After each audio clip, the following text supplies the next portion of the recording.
Promotion ವಿಚಾರದಲ್ಲಿ ಒಂದು video ತುಂಬಾ ವೈರಲ್ ಆಗ್ತಿದೆ. ಆ ವಿಡಿಯೋ ಯಾವ್ದು ಅಂತ ಗೊತ್ತಿರುತ್ತೆ ಅನ್ಕೋತೀನಿ.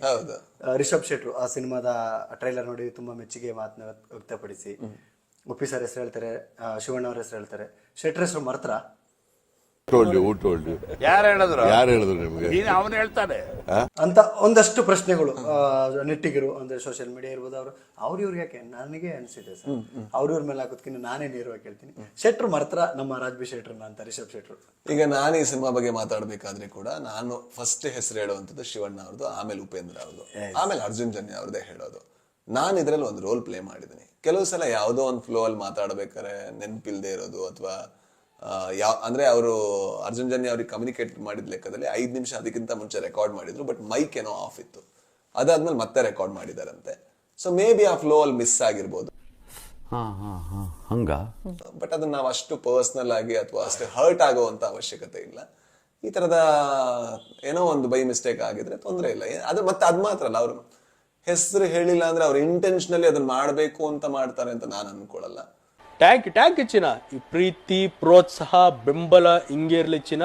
ಟೂನಲ್ಲಿ ಕಾಣಿಸ್ಲಿಲ್ಲ ಅವರಿಬ್ರು ಸಕ್ಸಸ್, ಅವರಿಬ್ರು ಸಿನಿಮಾ ನೋಡಿದ್ರೆ ಅನ್ನೋದೇ ಗೊತ್ತಾಗಿಲ್ಲ ಅನ್ನುವಂತ ವಿಚಾರಗಳು ಬಂದ್ಬಿಟ್ಟು ಸರ್. ಅಂದ್ರೆ ನಾನು ಅದಕ್ಕಿಂತ ಮುಂಚೆ ಕೂಡ ನಾನು ಹೇಳಿದ್ದೆ, ಅಂದ್ರೆ ನನಗಿರುವಂತಹ ಕೆಲವಾರು ನನ್ನ ನಂಬಿಕೆಗೆ ಸ್ವಲ್ಪ ಯಾವುದೋ ಒಂದು ತೊಂದರೆ ಆಗೋ ರೀತಿಯಲ್ಲಿ ಆಗುವಂತ ಚಾನ್ಸಸ್ ಇರೋ ಕಾರಣದಿಂದ ನಾನು ಇದರಿಂದ ಹೊರಗುಳಿತೀನಿ ಅಂತ. ಕಾಂತಾರ ನಾನು ಅದನ್ನ ಮೊದಲೇ ಅನೌನ್ಸ್ ಮಾಡಿದ್ರಿಂದ ಕಾಂತಾರ 1 ಆಗ್ಬೇಕಾದ್ರೆ ನಾನು ಯಾವುದೇ ರೀತಿಯಲ್ಲಿ ಕೂಡ ಅದ್ರಲ್ಲಿ ತೊಡಕೊಂಡಿಲ್ಲ. ಈಗ ನಾನು ಆ ರೀತಿ ಹೊರಗೆ ಬಂದ ಮೇಲೆ ಮತ್ತೆ ನಾನು ಹೋಗಿ ಏನೋ ಒಂದು ಪ್ರಮೋಟ್ ಮಾಡೋದು, ಮತ್ತೆ ಅದ್ರ ಬಗ್ಗೆ ಮಾತಾಡೋದು, ಅದ್ ನನಗೆ ಸರಿ ಕಾಣಿಸಿಲ್ಲ. ಹಾಗಾಗಿ ನಾನು ಹೊರಗಿದ್ದೆ ಬಿಟ್ರೆ ಅದು ನಾನು ಮೊದಲೇ ಹೇಳಿದ್ದೆ, ಮಾತೇ ಇಲ್ಲ. ಮತ್ತೆ ನಾನು ಹೋಗ್ಬಿಟ್ಟು ಮತ್ತೆ ಇದು ಹೀಗಾಯ್ತು. ಒಂದು ನನಗೆ ಖುಷಿ ವಿಚಾರ ಏನಂತ ಹೇಳಿದ್ರೆ, ನಾನು ಮೊದಲಿಂದ ಹೇಳ್ತಾ ಇದ್ದೆ, ಈಗ ಈ ಸತಿ ಥಿಯೇಟರ್ಗಳ ಜೀವ ಉಳಿಸಿರುವಂತ ಸಿನಿಮಾ ಕಾಂತಾರ 1. ಒಬ್ಬ ಕನ್ನಡಿಗನಾಗಿ, ಒಬ್ಬ ಕನ್ನಡದ ಸಿನಿಮಾದ ಅಭಿಮಾನಿಯಾಗಿ ನನಗೆ ಅದ್ರ ಬಗ್ಗೆ ಹೆಮ್ಮೆ ಇದೆ. ತಾತ್ವಿಕವಾಗಿ ನನಗೆ ಯಾವುದೋ ರೀತಿ ಸರಿ ಅನ್ಸ್ತಾ ಇರ್ಬೋದು, ಅದು ನನಗೆ ಸರಿ ಅನ್ಸಿಲ್ಲ ಅನ್ಬೇಕಾದ್ರೆ ನಾನು ಅದ್ರ ಹತ್ರ ಹೋಗದೆ ಇರೋದು ನನ್ನ ಗುಣ. ಐ ಥಿಂಕ್ ಮನುಷ್ಯ ಗುಣ ಹಾಗೆ ಇರ್ಬೇಕು ಅಂತ ನಾನು ಭಾವಿಸ್ತೀನಿ ಅಷ್ಟೇ. ಈ ತರದ್ ಮಾಡ್ಲು ಕರ್ನಾಟಕದಲ್ಲಿ ಒಬ್ರೇನೋ, ನಿಮ್ ಜೊತೆಗಾರ ಯಾರು ಅವರಪ್ಪ? ಇದೊಂದೇ ಮಾಸ್ಟರ್ ಪೀಸು. ನಿಮ್ಮ ಮೇಲೆ ಯಾರ್ದು ದೃಷ್ಟಿ ಬೀಳದೆ ಇರ್ಲಿ, ಚೆನ್ನಾಗಿರ್ಬೇಕು, ಆ ತರದೇನು ಸಮಸ್ಯೆ ಇಲ್ಲ ಅಲ್ವದ? ಇಲ್ಲ. ಐ ಥಿಂಕ್ ಏನಂದ್ರೆ ಒಂದು ಇಂಡಸ್ಟ್ರಿಲಿ ನಾವು ಕೆಲಸ ಮಾಡ್ತಿರ್ಬೇಕಾದ್ರೆ ಈಗ ಮೊದಲ ದಿವಸಗಳಲ್ಲಿ ನಾವು ಒಟ್ಟಿಗೆ ಕೆಲಸ ಮಾಡೋದು ಇಂಡಸ್ಟ್ರಿಗೆ ಲಾಭದಾಯಕ ಆಗುತ್ತೆ. ಖಂಡಿತವಾಗ್ಲೂ ಸರ್. ಅದಾದ್ಮೇಲೂ ಕೂಡ ನಾವು ಒಟ್ಟಿಗೆ ಕೆಲಸ ಮಾಡ್ತಿದ್ರೆ ಆಕ್ಚುಲಿ ಇಂಡಸ್ಟ್ರಿಗೆ ಅಷ್ಟು ದೊಡ್ಡ ಲಾಭ ಅಂತ ನಾವು ಅನ್ಕೊಳ್ಳಲ್ಲ. ಅಗತ್ಯ ಇದ್ದಾಗ ಜೊತೆ ಕೆಲಸ ಮಾಡೋದು ತುಂಬಾ ಇದೆ.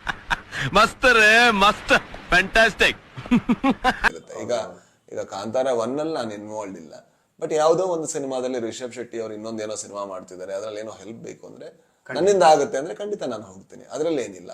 ಅಥವಾ ನನಗೇನೋ ಅವರಿಂದ ಹೆಲ್ಪ್, ಈಗ ಸೂಪ್ರಮ್ ಸೋ ಟೈಮಲ್ಲಿ ಅವ್ರು ಅದನ್ನ ಟ್ರೈಲರ್ ಹಂಚ್ಕೊಂಡ್ರು, ಜೊತೆಗೆ ಅವ್ರು ನನ್ನ ಜೊತೆ ಫೋನಲ್ಲೂ ಮಾತಾಡಿದ್ರು, ಅವ್ರು ತುಂಬಾ ಖುಷಿ ಪಟ್ರು.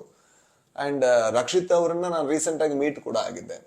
ಎಲ್ಲರೂ ಕೂಡ ಅವರವರ ಒಂದು ಜರ್ನಿಯಲ್ಲಿ ಬೇರೆ ಬೇರೆ ಪಾತಲ್ಲಿ ಇರೋ ಕಾರಣದಿಂದಾಗಿ ನಾವೀಗ ಕೋಆರ್ಡಿನೇಷನ್ ಆಗುವಂಥದ್ದು, ಕೊಲಾಬ್ರೇಟ್ ಆಗುವಂಥದ್ದು ಏನೂ ಇಲ್ಲ ಈಗ ಸದ್ಯಕ್ಕೇನು ಇಲ್ಲ. ಆ ತರದ್ ಏನೋ ಬಂದ್ರೆ, ಈಗ ರಿಚರ್ಡ್ ಆಂಥನಿ ಶೂಟ್ ಸ್ಟಾರ್ಟ್ ಮಾಡಿದ್ರೆ ನಾನು ನನ್ನ ಟೀಮ್ನೇ ಕಳಿಸಿ ಅಲ್ಲಿ ರೆಕ್ಕಿಗೆ ಅವ್ರಿಗೆ ಏನ್ ಬೇಕೋ ಅದು ಹೆಲ್ಪ್ ಮಾಡೋದು ನಾನು ರೆಡಿ ಇದ್ದೀನಿ. ರಕ್ಷಿತ್ ಅವ್ರು ನನ್ನ ಆತ್ಮೀಯ ಗೆಳೆಯ. ಅಂಡ್ ರಿಷಬ್ ಅವರು ನಾನು ಸರ್ಕಾರಿ ಹಿರಿಯ ಪ್ರಾಥಮಿಕ ಶಾಲೆಯಿಂದ ಜೊತೆಗಿರೋರು. ಅವ್ರ ಸಿನಿಮಾಗೆ ಏನೋ ಅಗತ್ಯ ಇದ್ರೆ ಅಂಡ್ ಅಗತ್ಯ ಇಲ್ದಾಗ ಕರಿಬೇಕು ಅನ್ನೋದು ಅದು ತಪ್ಪಾಗುತ್ತೆ. ತು ಸಮಜಾ? ಈಗ ಅವರು ಈಗ ನಾನು ಇಲ್ದೇ ಇರ್ಬೇಕಾದ್ರೆ ರಿಕ್ಕಿ ಆಯ್ತು, ನಾನು ಇಲ್ದೇ ಇರ್ಬೇಕಾದ್ರೆ ನಮ್ಮ ಹೀರೋ ಆಯ್ತು, ಅದ್ರಲ್ಲೂ ನಾನು ಇನ್ವಾಲ್ವ್ ಇರ್ಲಿಲ್ಲ. ಅವನೇ ಶ್ರೀಮನ್ನಾರಾಯಣ ಟೈಮಲ್ಲಿ ನಾನು ಇನ್ವಾಲ್ವ್ ಇರಲಿಲ್ಲ. ಅದು ಬೇಕು ಅಂತಲ್ಲ, ಆಗ ಯಾವುದೋ ಒಂದು ಅನಿವಾರ್ಯತೆಯಿಂದ ನಾನೆಲ್ಲೋ ಉಳ್ಕೊಂಡಿದ್ದೆ. ಅದೇ ರೀತಿ ನಾನು ಸ್ವಾತಿ ಮುತ್ತಿನ ಮಳೆ ಮಾಡ್ಬೇಕಾದ್ರೆ ರಿಷಬ್ ಅವರು ಇರ್ಲಿಲ್ಲ, ಅದ್ರ ಬಗ್ಗೆ ಸ್ಟೇಟಸ್ ಹಾಕಿಲ್ಲ. ಹಾಕ್ಲೇಬೇಕು ಅಂತ ಏನಿಲ್ಲ ಅಲ್ವಾ? ನಮಗೆಲ್ಲ ಗೊತ್ತಾಗೋಯ್ತು.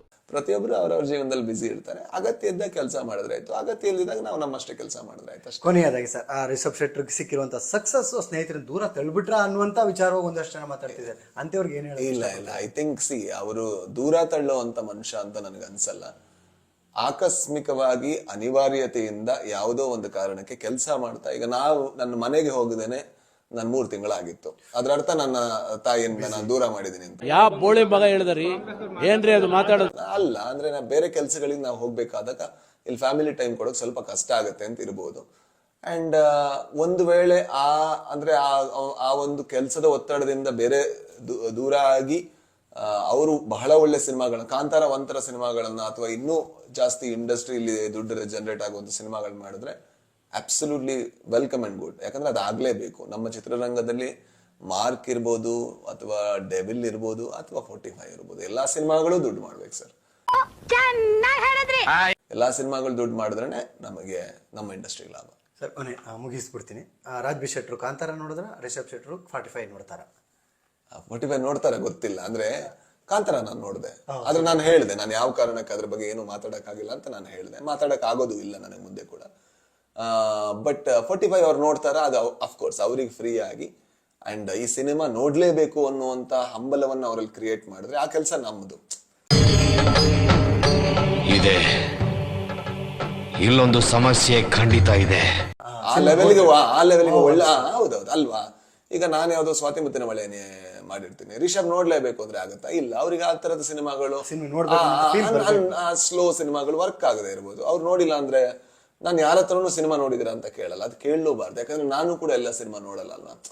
ನಮಗೆ ಯಾವ್ದು ಆಡಿಯನ್ಸ್ ಆಗಿ ಇಷ್ಟ ಆಗುತ್ತೋ ಆ ಸಿನಿಮಾಗಳನ್ನ ನಾವು ನೋಡ್ತೀವಿ.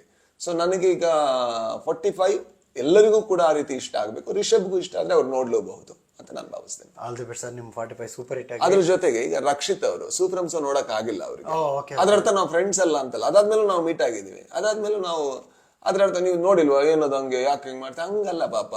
ಈ ಒಂದು ಅದ್ಭುತವಾದ ಕ್ಷಣಕ್ಕೆ ಭಾರತವೇ ಸಾಕ್ಷಿಯಾಗಿದೆ. ಏನೋ ಕೆಲಸ ಇರುತ್ತೆ ಅವ್ರ ಬದುಕಲ್ಲಿ ಈ ಗಳಿಗೆಯಲ್ಲಿ ಅವರು ಬೇರೆ ರೀತಿ ಏನೋ ಯೋಚನೆ ಮಾಡ್ತಿರ್ಬೋದು, ಬೇರೆ ರೀತಿ ಏನೋ ಬರಿತಾ ಇರ್ಬೋದು. ಅವ್ರು ಬರಿತಿರ್ಬೇಕಾದ್ರೆ ನಮ್ಮ ಸಿನಿಮಾ ರಿಲೀಸ್ ಆಯ್ತು, ಇಲ್ಲ ಅದ್ರಿಂದೆಲ್ಲ ಹೊರಗೆ ಬಂದಿದ್ದನ್ನು ನೋಡ್ಕೊಂಡು ಹೋಗೋದ್ರೆ ಅದು ಫೋರ್ಸ್ ಆಗುತ್ತೆ. ಹಾಗಲ್ಲ, ಫ್ರೆಂಡ್ಸ್ ಅಂದ್ರೆ ಅದು ಕಂಪಲ್ಷನ್ ಆಗ್ಬಾರ್ದು. ನಾನು ಉಪ್ಪಿಟ್ಟು ತಿಂತೀನಿ ಅಂದ್ರೆ ನಿಮಗೆ ಫೋರ್ಸ್ ಮಾಡಬಾರ್ದು. ನಿಮ್ಗೇನ್ ಇಷ್ಟ ಅದು ತಿನ್ಬೇಕು. ಮತ್ತೆ ಭೇಟಿಯಾಗೋಣ. ನಮಸ್ಕಾರ.